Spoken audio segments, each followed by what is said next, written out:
오늘 좋은 소식이 하나 나왔습니다. 지난달 소비자 물가 상승률이 2.8%로 석 달 만에 2%대로 내려왔습니다. 그런데 같은 날 한국은행은 이렇게 말했습니다. 8월 물가는 7월보다 더 오를 것이다. 물가가 내려왔다는 발표가 나온 날 중앙은행이 곧 다시 오른다고 말한 겁니다. 오늘은 이 이상한 조합이 무슨 뜻인지, 그리고 제 지갑에 무엇을 의미하는지 말씀드리겠습니다. 먼저 오늘 발표된 숫자부터 정확히 보겠습니다. 국가데이터처가 발표한 7월 소비자 물가 지수는 119.77로 1년 전보다 2.8% 올랐습니다. 6월이 3.2%였으니 0.4%포인트 낮아졌습니다. 전달과 비교하면 오히려 0.2% 내렸는데 이건 재작년 11월 이후 처음 있는 하락입니다. 장바구니 체감에 가까운 생활물가 지수도 3.4%에서 2.5%로 내려왔습니다. 여기까지만 보면 물가가 잡히고 있는 것처럼 보입니다. 그런데 오늘 발표에는 정반대 방향을 가리키는 숫자가 하나 숨어 있었습니다. 오늘은 이걸 5단계로 풀겠습니다. 첫째, 무엇이 물가를 끌어내렸나? 둘째, 정부 정책이 얼마나 눌렀나? 셋째, 숨어있던 반대 신호는 무엇인가? 넷째, 한국은행이 8월을 걱정하는 이유. 다섯째, 그래서 제가 무엇을 해야 하는가입니다. 오늘 수치는 국가데이터처 발표와 관련 보도 기준이며 이후 정정될 수 있습니다. 첫째, 올해 물가가 어떻게 움직였는지 순서대로 보겠습니다. 1월 2.0%, 2월 2.0%, 3월 2.2%, 4월 2.6%, 5월 3.1%, 6월 3.2%, 그리고 7월 2.8%입니다. 연초에 2%대로 시작해서 봄을 지나며 3%대까지 올라갔다가 지난달 다시 2%대로 내려온 모양입니다. 그러니까 오늘 숫자는 흐름이 꺾인 게 아니라 2달간의 3%대에서 한 칸 물러선 겁니다. 그러면 무엇이 물가를 끌어내렸을까요? 두 가지입니다. 첫째는 기름값입니다. 석유류는 여전히 1년 전보다 15.5% 비싸지만 6월에 24.7%보다는 상승폭이 크게 줄었습니다. 전달과 비교하면 5.5% 내렸습니다. 둘째는 농축수산물입니다. 6월에 3.2%였던 것이 7월에는 0.9%로 내려왔고 그중 농산물만 보면 오히려 2.2% 떨어졌습니다. 기름값을 조금 더 뜯어보겠습니다. 상승폭이 줄었다는 것이지 값이 싸졌다는 뜻은 아닙니다. 지난달 기준으로 경유는 1년 전보다 21.5%, 등유는 20.5%, 휘발유는 12.6% 비쌉니다. 전부 두 자릿수입니다. 물가 상승률이 낮아졌다는 말은 가격이 내려갔다는 뜻이 아니라 오르는 속도가 느려졌다는 뜻입니다. 이 차이를 놓치면 발표를 볼 때마다 체감과 어긋납니다.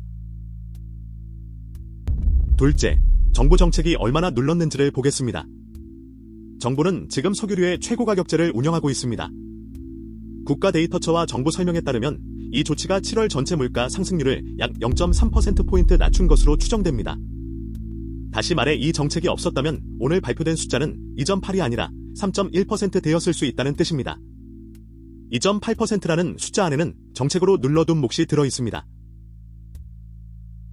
농산물 쪽도 마찬가지로 안을 봐야 합니다.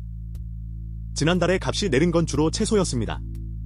시금치가 21.3%, 배추가 18.4%, 수박이 11.1% 내렸습니다. 출하량이 늘고 할인 지원이 겹친 결과입니다. 반대로 오른 것도 분명히 있습니다. 쌀이 7.9%, 수입 쇠고기가 8.7%, 국산 쇠고기가 5.7% 올랐습니다. 신선식품지수 전체로는 마이너스 2.3%였습니다.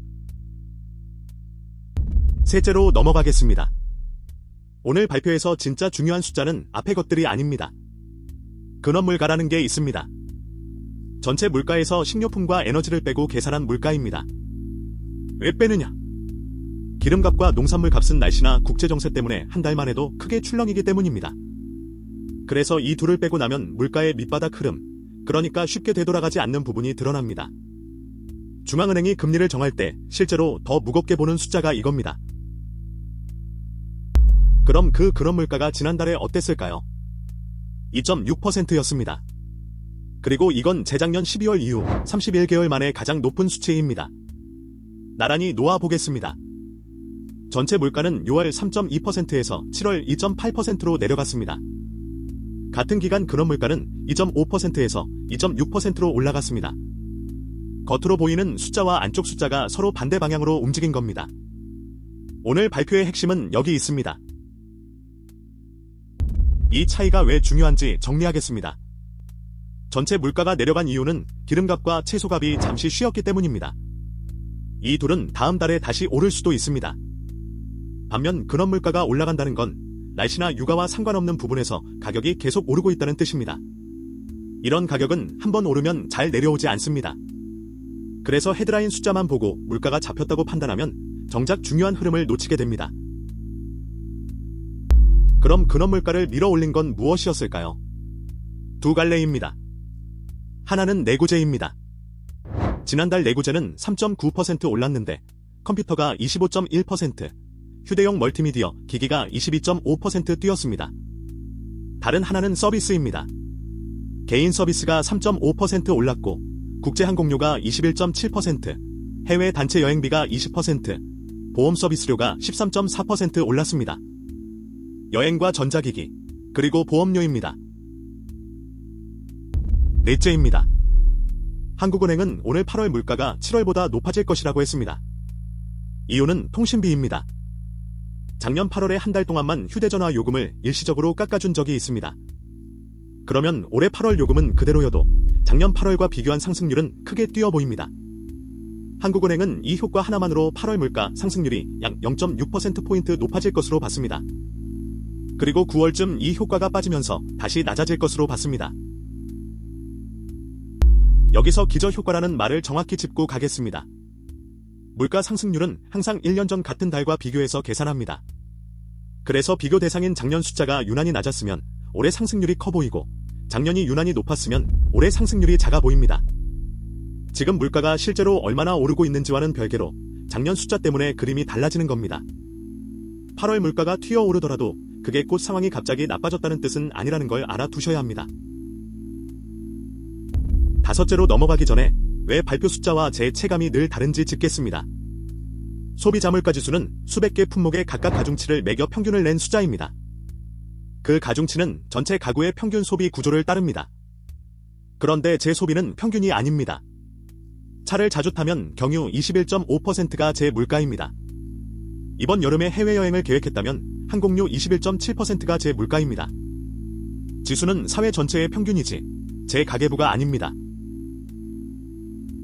그럼 이 숫자를 제 돈에 어떻게 써야 할까요?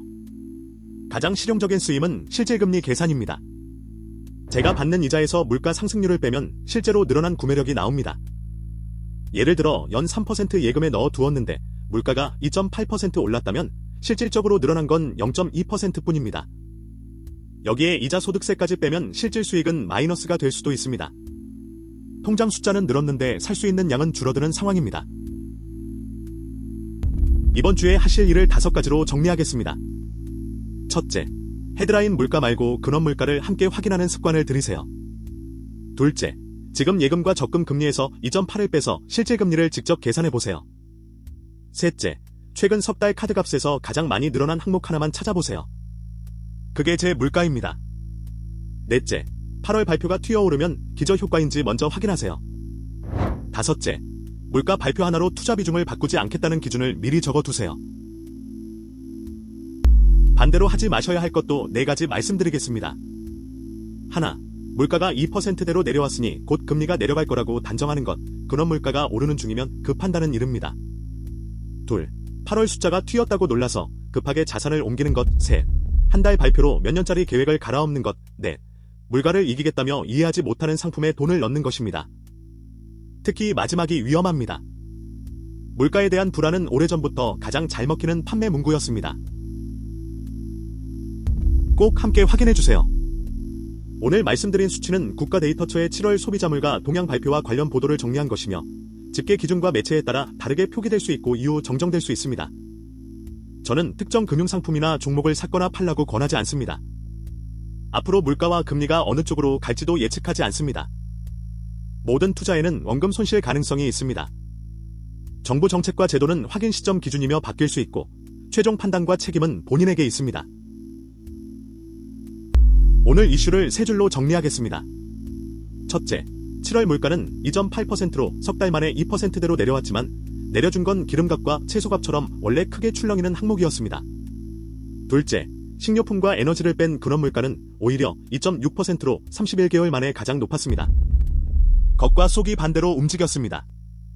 셋째, 한국은행은 작년 통신비 할인 때문에 8월 물가가 다시 오를 것으로 봤습니다. 그러니 오늘 확인하실 것은 헤드라인 숫자가 아니라 제2자에서 물가를 뺀 실질금리입니다. 내일도 핵심 이슈를 정리해드리겠습니다. 구독과 좋아요 잊지 마세요.